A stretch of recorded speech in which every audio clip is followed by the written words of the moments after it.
യോഹന്നാൻ 3:16 തന്റെ ഏകജാതനായ പുത്രനിൽ വിശ്വസിക്കുന്ന ഏവനും നശിച്ചു പോകാതെ നിത്യജീവൻ പ്രാപിക്കേണ്ടതിന് ദൈവം അവനെ നൽകുവാൻ തക്കവണ്ണം ലോകത്തെ സ്നേഹിച്ചു. ഇവിടെ നമുക്ക് യേശുവിനെ ദൈവം നമുക്ക് വേണ്ടി തന്നത് കാണുവാൻ സാധിക്കും.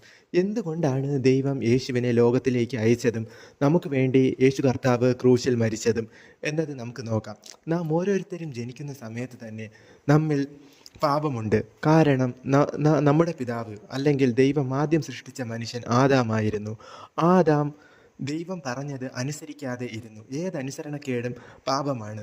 ദൈവം മോശയ്ക്കൊക്കെ ന്യായപ്രമാണം കൊടുത്തത് നിങ്ങൾ വായിച്ചിട്ടുണ്ടാവും. അവിടെ ന്യായപ്രമാണത്തിൽ നിന്ന് തെറ്റിപ്പോകുന്നവരെല്ലാം പാപം ചെയ്യുന്നത് കാണുവാൻ സാധിക്കും. അതുപോലെ തന്നെ ദൈവം ആദാമിനോട് പറഞ്ഞു ഈ വൃക്ഷത്തിൻ്റെ ഫലം കഴിക്കരുത് എന്ന്. പക്ഷേ ആദാം അത് അനുസരിച്ചില്ല. ഹവ്വ പാമ്പിനാൽ തെറ്റിക്കപ്പെട്ടു. ഹവ്വ കഴിച്ചു. ഹവ്വ അത് ആദാമിന് കൊടുക്കുകയും ചെയ്തു.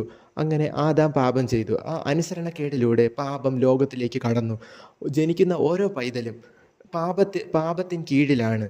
കാരണം നമുക്ക് അവിടെ കാണുവാൻ സാധിക്കും, ദൈവം ആദാമിനെ ശപിക്കുന്നതും ഹവ്വയെ ശപിക്കുന്നതും പാമ്പിനെ ശപിക്കുന്നതും ഈ 3 ശാപവും ഇന്ന് നിലനിൽക്കുന്നുണ്ട്. ഡെലിവറി പെയിൻ ഇല്ലാതെ പ്രസവിക്കുന്നത് ഇന്നില്ല. അതുപോലെ പറന്ന് നടക്കുന്ന ഒരു പാമ്പിനെ നമുക്ക് കാണുവാൻ സാധിക്കില്ല. പാമ്പ് ഉരസ് കൊണ്ട് ഗമിക്കുമെന്ന് പറഞ്ഞെങ്കിൽ അത് തന്നെയാണ് നടക്കുന്നത്. അതുപോലെ നമ്മിലോട്ട് ആ പാപം വന്നു.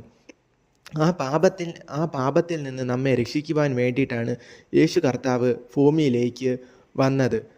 നമ്മൾ ആ പാപത്തിൽ നിന്ന് വിടുവിക്കപ്പെടണമെങ്കിൽ നാം വീണ്ടും ജനിക്കേണ്ടത് അത്യാവശ്യമാണ്. വീണ്ടും ജനിക്കണമെങ്കിൽ ജലത്താലും ആത്മാവിനാലും നാം സ്നാനമേൽക്കണം എന്ന് യോഹന്നാൻ്റെ സുവിശേഷത്തിൽ യേശു കർത്താവ് പറയുന്നത് നമുക്ക് കാണുവാൻ സാധിക്കും.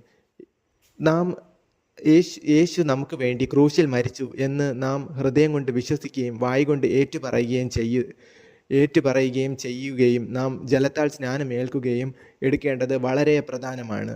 നാം ജലത്താൽ സ്നാനമെടുക്കുമ്പോൾ നമ്മിലേക്ക് യേശു സ്നാനമെടുത്ത് കഴിഞ്ഞപ്പോൾ പരിശുദ്ധാത്മാവിനെ കൊടുത്തതുപോലെ നമ്മിലേക്കും പിതാവായ ദൈവം പരിശുദ്ധാത്മാവിനെ, അതായത് യേശു കർത്താവ് പറഞ്ഞ കാര്യസ്ഥനെ നമ്മിലേക്കും അയക്കും.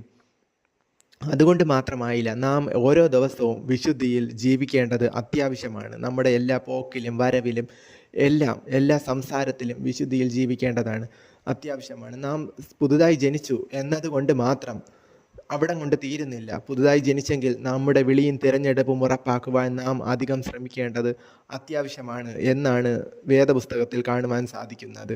ആമേൻ.